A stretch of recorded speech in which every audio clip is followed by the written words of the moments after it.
bak. Şu Hamit Bey şurada da. Köprü yok burada.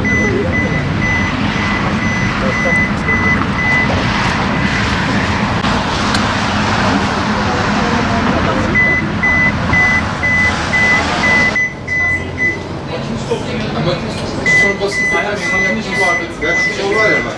Bu polisleri yavaş yetişirse gider diyor.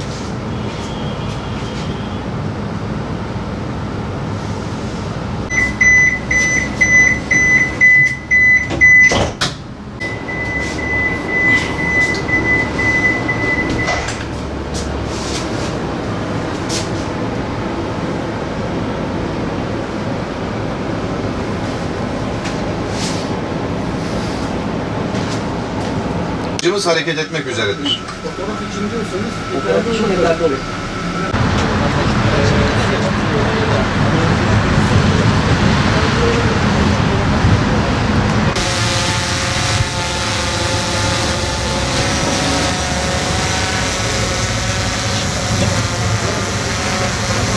Sıkıntı var mı? Kardeşim mıyız? Şöyle biraz öyle mi? Bugün sabahtan Mahmut Bey Mecidiyeköy sürücüsüz metro hattımızın deneme sürüşlerini başlattık.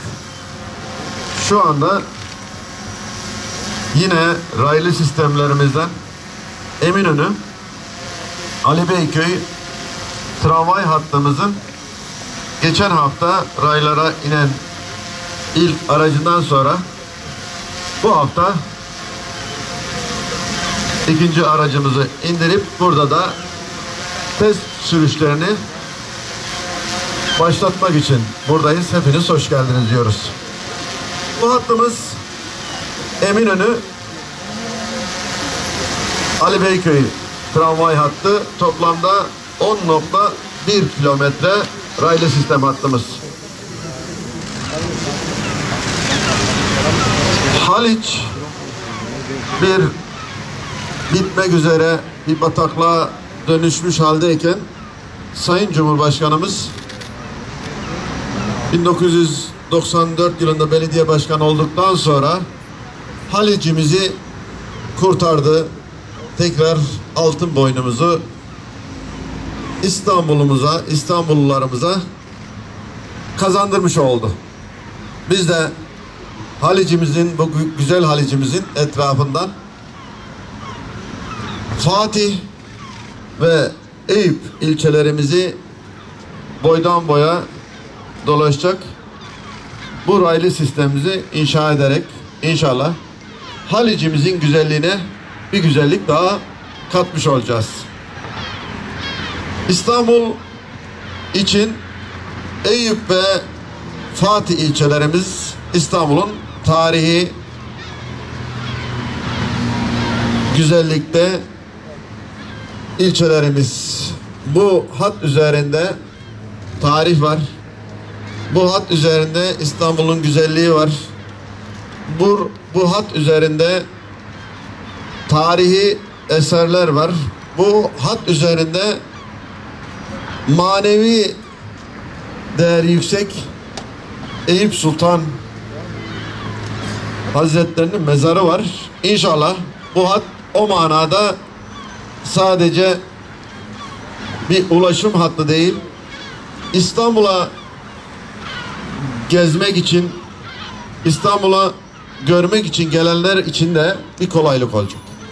Bu hattımızın özelliği, Türkiye'de ilk defa hattımız enerji beslemesi havadan değil, yerden besleme.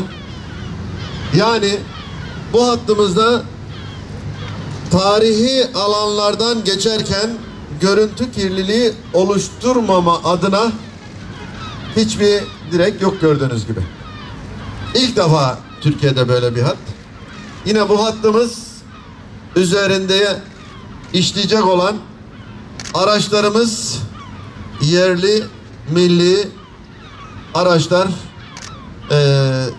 Bursa'da, Türkiye'de imal edilen araçlarımız olacak.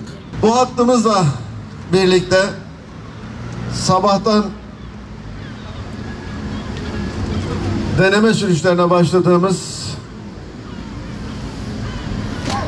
Mahmut Bey Mecidiyeköy hattımızda 18 kilometrelik bir hattımızdı. Burası da 10 kilometre dersek şu ana kadar İstanbul'da geçen hafta açılışı yapılan Halkalı Gebze Banliyö hattının 63 kilometrelik kısmı dahil olmuştu ve İstanbul'da işlemeye başlayan metro raylı sistem uzunluğu 233 kilometreye çıkmıştı. Bu deneme sürüşlerine başlamış olduğumuz iki hattı da dahil ettiğimiz zaman İstanbul'da raylı sistem uzunluğumuz yaklaşık 261 kilometreye ulaşmakta.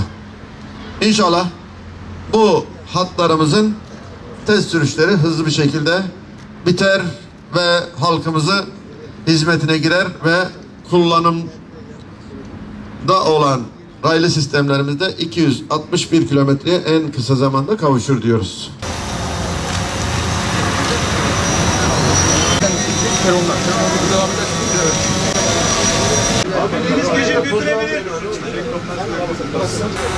Araç test sürüşümüz hayırlı olsun diyoruz arkadaşlar.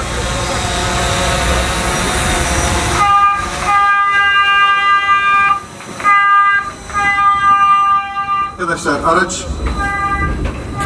ses kesin. Arkadaşlar aracımız duracak ve bir istasyon sonra geri gelecek. Yeniden çekim yapabileceksiniz. Her yerde görüyorum canlı göremiyorum. Düşeceğim gelecektim oraya. Alt kapıda şey çal. Roman'dan oldu. Kendinden iyi